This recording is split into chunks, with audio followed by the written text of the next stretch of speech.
The first $100,000 invested is always the hardest. Today, I'm going to tell you how I grew my portfolio to 6 figures. That sounds way too serious for what actually happened. Today, I'm going to be telling you about how I earned $100,000 through investing by going to work. First off, I'm going to be upfront because I feel like that's important.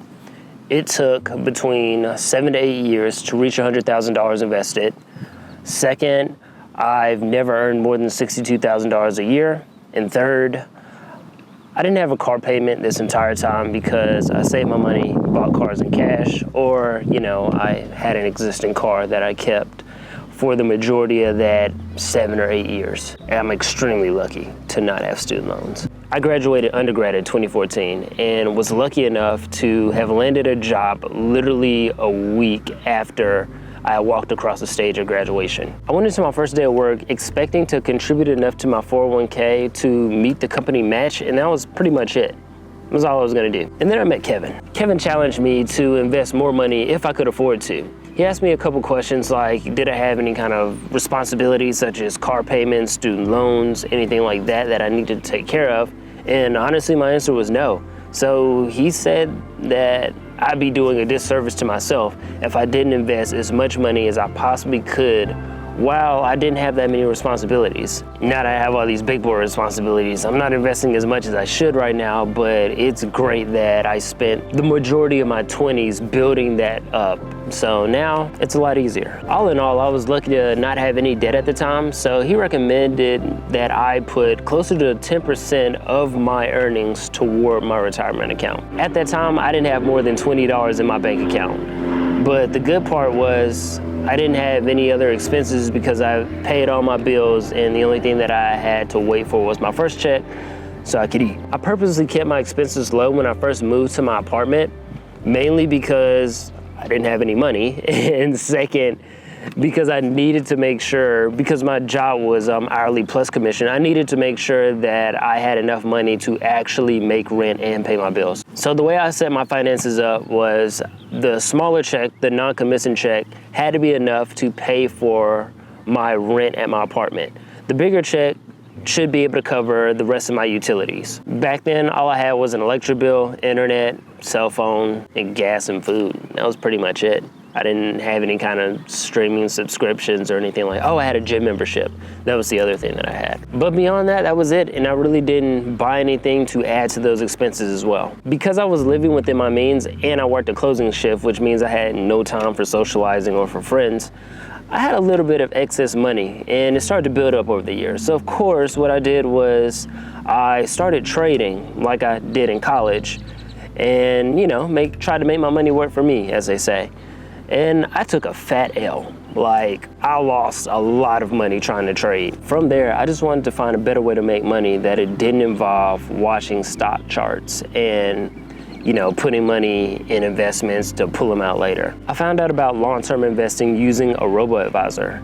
Back then, a robo-advisor was like AI for investors, but it was 10 years too soon. But it worked out great. I provided the money, the robo-advisor handled the investing and the rebalancing. I started off with $5,000 to invest and scheduled an automatic investment in the account monthly. Today, that account has increased by 106%, which means my money has pretty much doubled since I started investing in the robo-advisor. I don't really do it much anymore because I moved on to other types of investments, which are also long-term, but the return on investment is pretty good and the money's still there, so it's still continuing to grow. I'll share how much each one of my accounts has grown by the end of the year. Fast forward to 2016. I read the first edition of the book, I Will Teach You to Be Rich. And I realized that I didn't know a lot about the basics of investing. That's when I got serious about my 401k. I increased the percentage of my paycheck that was being invested from 10% to 14%. Every raise that I received at work, I upped the investment percentage by about 1%.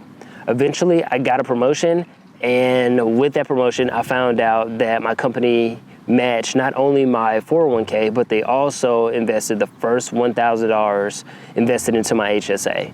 It was a game changer because I maxed out my HSA, and then I opened up a Roth IRA. Anytime I got money unexpectedly, like my tax return, I put a portion of the money into the Roth IRA. All these accounts were funded before I even received my paycheck.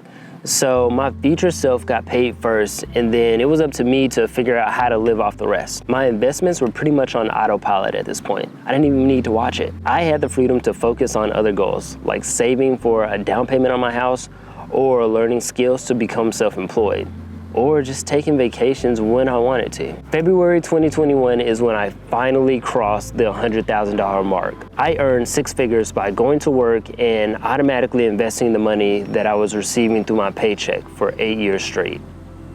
That's it. Because I was finally able to reach $100,000 while investing, I do have some critiques. If I were to do it again, I would change jobs a little bit more often, because I could have increased the amount of money that I earned every single year by, instead of waiting on smaller raises, I could have job hopped and, accomplished bigger raises rather than the ones that I got. The biggest factor that I could control at the time was how much money that I had to invest. So if I had a higher paying job, I would have more money to invest. But as they say, it takes money to make money. And I hope this inspires you to, if you haven't already, open up your Roth IRA or invest a little bit more in your 401k. Just make it a little bit uncomfortable for yourself, just so you'll be able to live that life that you want to live eventually. So thank you so much for watching today's video. Hopefully you can use what you learned today to be one step closer to living the life that you want to live.